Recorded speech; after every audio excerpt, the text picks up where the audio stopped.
Hi, I'm Dr. George Bruder, Chairman of Endodontics and the Director of the Advanced Education Program in Endodontics at Stony Brook University School of Dental Medicine. Today we're going to be discussing the use of the Apex Locator.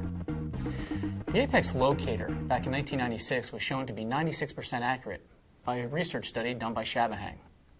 One thing I want to do today is review some simple tips that can increase your accuracy and ease of use with the Apex Locator. The first thing you want to be reminded is that your Apex Locator has its power from batteries. What I'd like you to do is always look at your meter and make sure that your power is greater than half of the bars.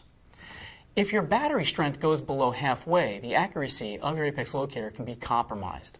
This is something we have to be conscious of, and a simple tip is every time we change our clocks, we should change the batteries in our Apex Locator. Some other useful tips include what can we do while using the Apex Locator to keep an irrigant in the canal so we have a perfect lubricant.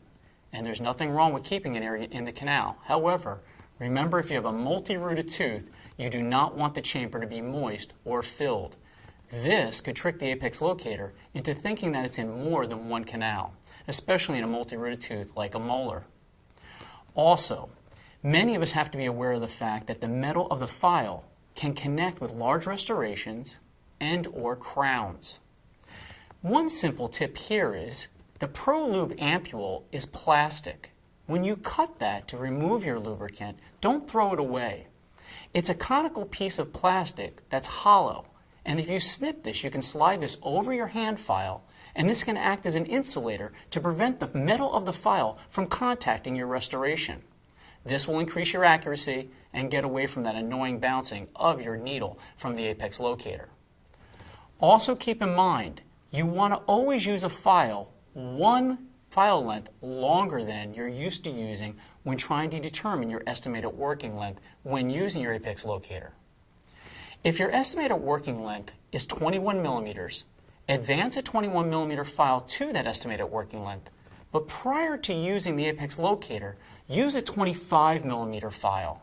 This will allow you adequate space for the file clip to go above your stopper.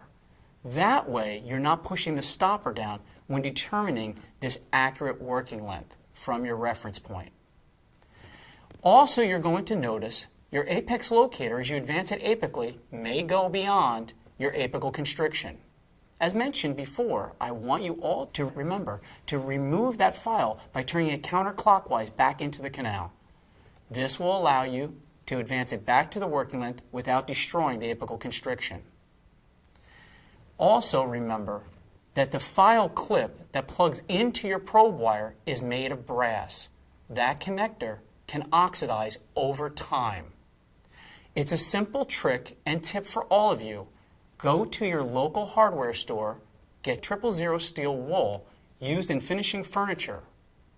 This will allow you to remove that oxidized layer and increase your points of contact when connecting this connector to the probe wire.